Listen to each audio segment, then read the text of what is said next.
What's cracks, Mac and y'all? Yogo503 come back at you with another MLB The Show beginner's guide to Diamond Dynasty video. This time going over the inning programs shown here as the featured programs.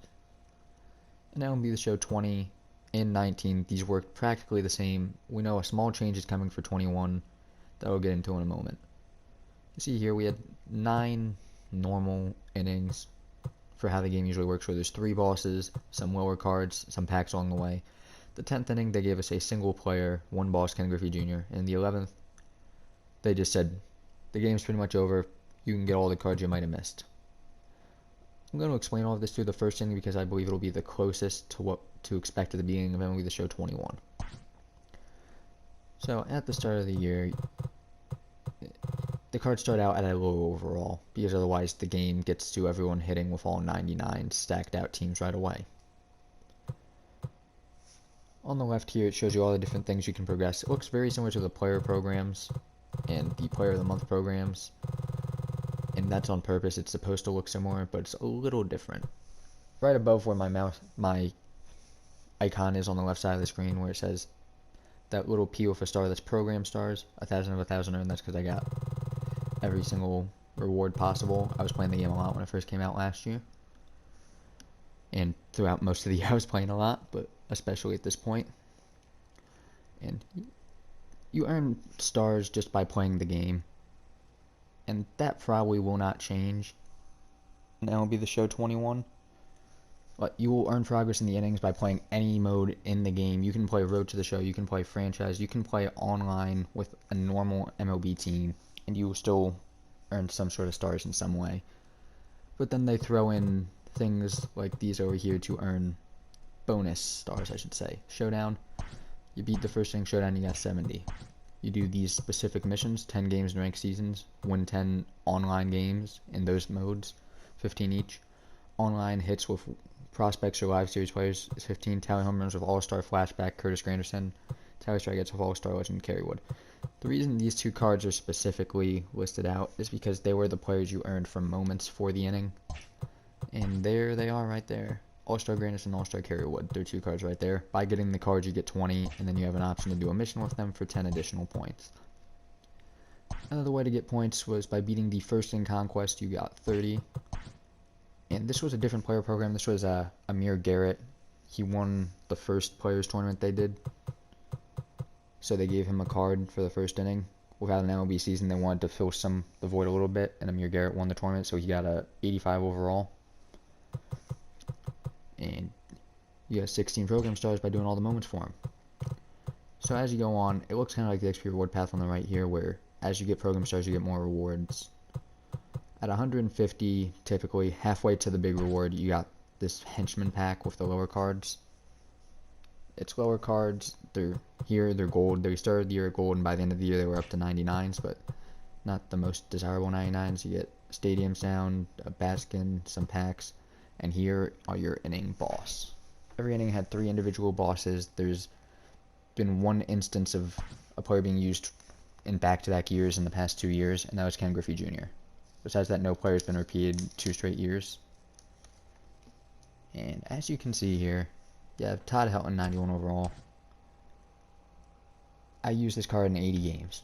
Roy Oswalt pitched 182 innings. And Duke Snider only played 27 games, so he was my starting first baseman for a while.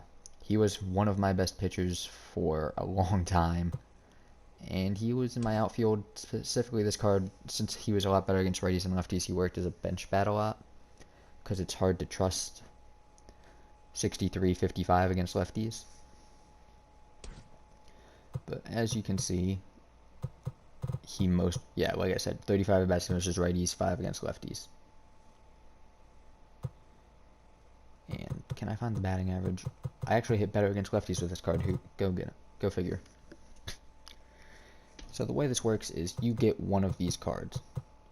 When you hit, it was 300 inning stars. It will probably be some amount of XP based on what we've seen so far. You'll get one of these cards. I chose Roy Oswalt because at the time I really needed pitching. And if you want the other cards, you have to buy them. The first inning players are usually fairly cheap.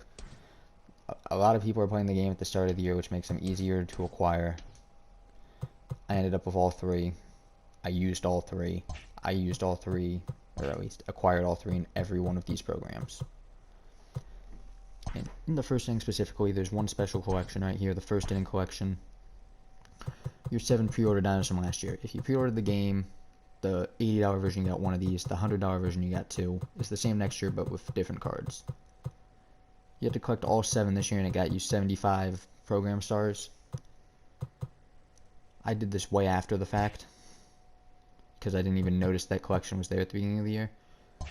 And every inning after that, like if I go to the second inning and I go to collections, the second inning collection gives you, you have to put in a voucher. How do you get that voucher?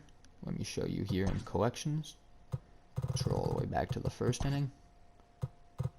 You can do the second inning. You collect all 3 of these guys and you put them in the voucher. You get 15,000 subs, 5,000 XP, and that voucher for 75 program stars in the next inning. So every inning works towards the next one. And every one of these innings usually has its own sort of bonus collection like this, where they ask you to collect 10 prospect cards. You collect 10 prospects cards, you got 20 inning stars and 1,000 stubs. The next inning, it was face of the franchise, and then these players here are their player programs that they came out with. The third inning, breakout players, and then your 3 players. It goes on in a similar fashion. This one was a little different because they split up the collections for the Father's Day into 3 separate collections depending on how much of it you actually did. So you'd get 25 from those, and then as the year goes on, you see the same thing even here in like the 8th inning award series. As the year goes on, they ask for a better series of cards. Award series is a lot better than live series or breakout or most of the series in the game. And then by the 10th, you're seeing monthly awards tops now. I'm surprised that was so late. That's a really... I literally have the first 10 cards on the list. And then the 11th inning finest, which were not in the game until shortly before this inning started. And then veterans, who are pretty cheap and easy card series because it's usually not very high overall cards. I think, what's the highest veteran in the game? 96 Cy Young. So, inning programs all work around the same, and they can get you some really good cards. Let me head back here and just show off how good some of these cards were. Second inning wasn't great. Third inning, I loved one of these cards. Chipper Jones. In 228 games, had 282 plate appearances and hit 365 with 30 home runs. And Brian Roberts at the same time only hit 250, but played a lot of games. And let's see, did I use any of these henchmen? I don't think I used any of those guys. Let me check the first inning. I might have used one of them. Again, these cards, for how much I played, these cards shouldn't make my team consistently. This card must have been in my rotation at one point. Yeah, I tried him against the computer and wasn't doing well. If you aren't doing well against the computer, it's probably not a good sign. Maybe the second inning has a starter I tried out. Wade Boggs, nothing. Yeah. The henchmen are good, and they're actually a very good investment opportunity, these henchmen, especially when they're gold. I'm looking for one who's a postseason card, because those cards shot up in price later in the year when a collection came out for them. I just remember there was one somewhere in here that was crazy expensive.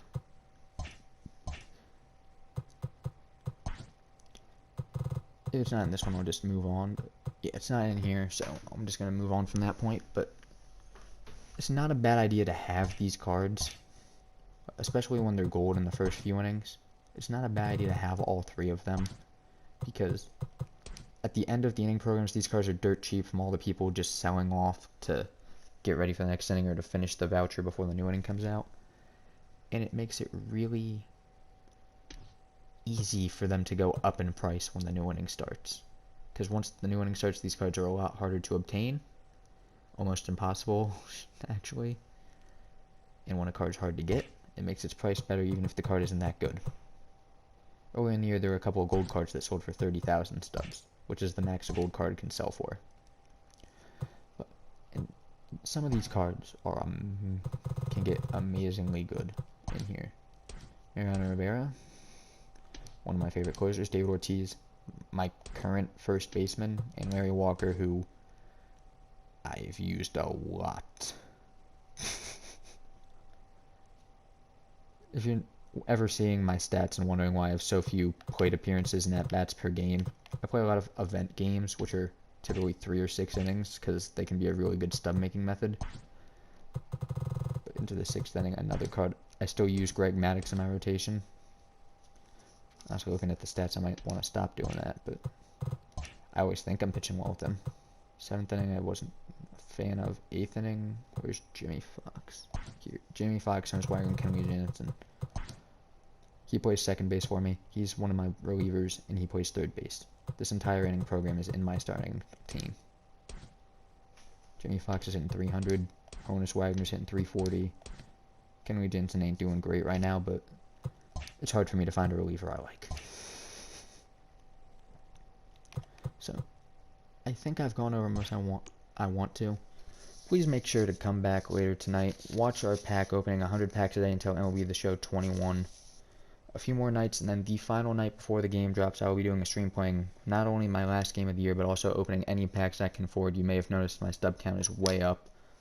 I will be buying a bunch of probably headliner packs to open along with 100 ball and whatever ones I already have, and any other packs I happen to gather in that time period. Thank you for watching. Make sure to like and subscribe. The best is yet to come.